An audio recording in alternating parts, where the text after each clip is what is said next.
बता दें कि जींद में मिली करारी हार के बाद अब इनेलो से बीएसपी भी परेशान हो गई है और किनारा करती हुई दिखाई दे रही है।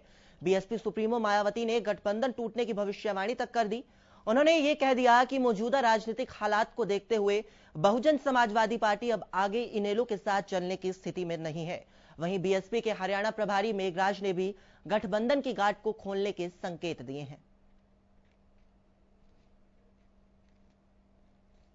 तो बता दें आपको कि जींद में करारी हार मिलने के बाद अब इनेलो से बीएसपी भी किनारा करती दिखाई दे रही है।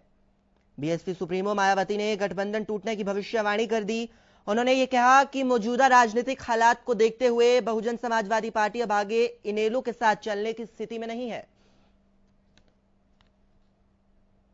मामला अब हम लोगों ने जो चौटाला परिवार में के ऊपर डिपेंड है, वो गठबंधन को चाहते हैं तो उन्हें इकट्ठा होना चाहिए। चौटाला परिवार में एक और पार्टी बन करके तैयार हो गई जेजेपी, जिसका हम लोगों ने देखा कि जो जींद में जो उपचुनाव हुआ उस जींद में जो है कुछ तो हमारे यहाँ पर भारतीय जनता पार्टी ने जो ईवीएम मशीन में घोटाला किया है, निश्चित तौर से वो जग जाहिर है, आप लोग भी जानते हैं। काउंटिंग के समय पर बहुत सारी मशीनें ऐसे पकड़ी गई जिसमें हंगामा हुआ। इस तरह से ये जो पार्टी की जो फूट है कि ना तो हमारे भाई जेजेपी वाले जीत पाए, ना हमारे इनेलो वाले जीत पाए, जिसका पूरा फायदा यहाँ पर भारतीय जनता पार्टी को मिला।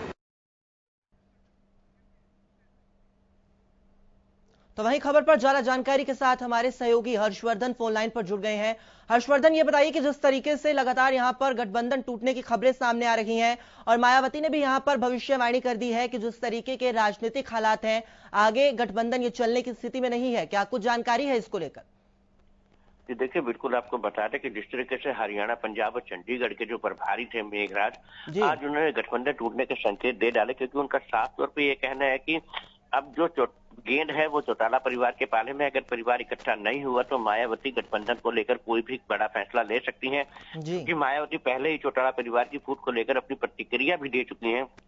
और जींद उपचुनाव के दौरान जिस तरीके से हार हुई है इनेलो बसपा गठबंधन के प्रत्याशी की उमेश रेड्डू की, तो उसको लेकर के उन्होंने साफ तौर पे ये कहा कि कहीं ना कहीं जो है परिवार की जो फूट है उसका खामियाजा जो है गठबंधन को भुगतना पड़ा है। तो ऐसे में अब गठबंधन जो है कहीं ना कहीं जो है टूटता हुआ नजर आ रहा है, क्योंकि जिस तरीके से मेघराज जो प्रभारी है उनके बोल थे उससे साफ तौर पर यह लग रहा है कि गठबंधन कहीं ना कहीं टूटेगा और इस मामले में मायावती कोई ना कोई बड़ा फैसला ले सकती है। जी बिल्कुल हर्षवर्धन जी, ये भी जानना चाहेंगे कि जिस तरीके से एलएसपी संरक्षक राजकुमार सैनी ने भी गठबंधन करने की बात कही थी और यहां पर मायावती भी यहां पर गठबंधन तोड़ने की बात कर रही हैं, तो क्या लगता है कि आने वाले चुनावों में एलएसपी और बसपा का क्या गठबंधन हो पाएगा?